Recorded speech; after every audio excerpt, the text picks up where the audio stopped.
On Tuesday, August 6, during a critical parliamentary session, Ms. Ting, Workers' Party Member of Parliament for Sengkang GRC, raised serious concerns about the proposed sale of income insurance to the German multinational giant Allianz.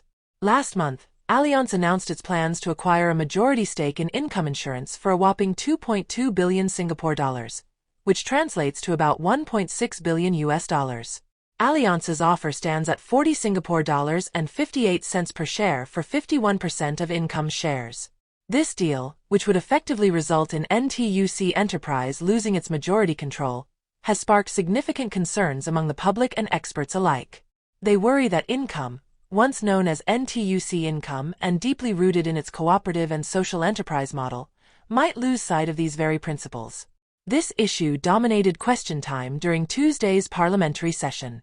Various members of parliament, MPs, questioned income's commitment to its social mission and sought clarity on how the Monetary Authority of Singapore, MAS, had evaluated the proposed sale from a regulatory standpoint. Minister of State for Culture, Community, and Youth Alvin Tan responded by discussing the financial sustainability of social enterprises, especially in the highly competitive Singapore insurance market.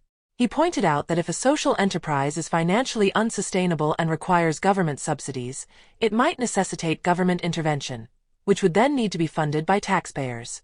NTUC Enterprise has also noted that the social enterprise model on its own is no longer sufficient to support growth in today's evolving insurance environment, pointing to the fact that income has lost critical contracts to global and regional competitors.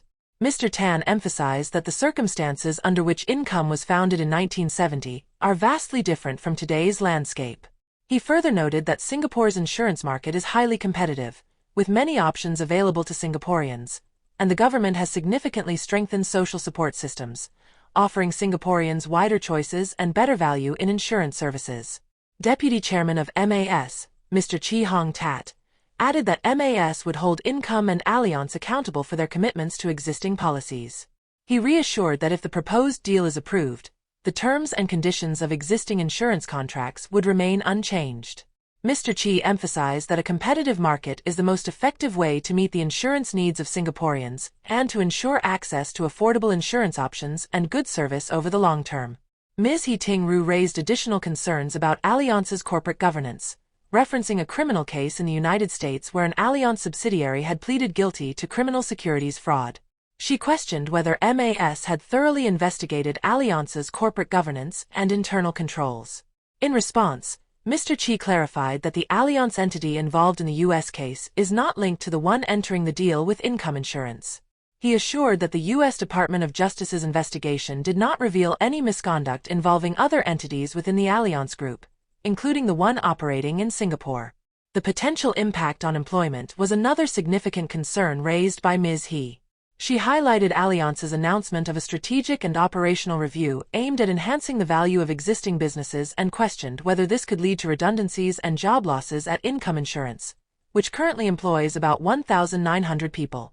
Mr. Chi acknowledged that such reviews are common in mergers and acquisitions aimed at improving efficiency, but he stressed that it was premature to discuss job losses since the proposal had not yet been approved. He noted that while MAS does not regulate employment practices directly, it expects compliance with employment laws. In cases of unfair treatment, Mr. Chi assured that the Ministry of Manpower and NTUC would support affected workers. Ms. He also referred to a report by 01 Research from December 2023, which highlighted that Income's capital adequacy ratio was around 193% under the RBC2 framework, significantly above the minimum required level of 120% under Singapore's Insurance Act. She questioned whether there were concerns about Income's financial sustainability given this healthy buffer. Mr. Chi responded by explaining that this healthy capital buffer was due to additional capital injections from NTUC Enterprises. He emphasized that this does not indicate immediate financial problems but rather ensures that Income remains strong and able to meet its obligations in the long term, which is crucial for the stability of the insurance industry and the protection of policyholders. Although Mr. Chi addressed many of the concerns raised, providing detailed explanations and reassurances about Allianz's governance and the long-term strength of Income, his response regarding employment concerns and potential job losses was less direct, leaving some questions unanswered. What are your thoughts on the potential implications of this deal? Do you think income insurance will maintain its social mission under new ownership? We'd love to hear your thoughts in the comments below. Don't forget to like, share, and subscribe for more in-depth news coverage here on 2230.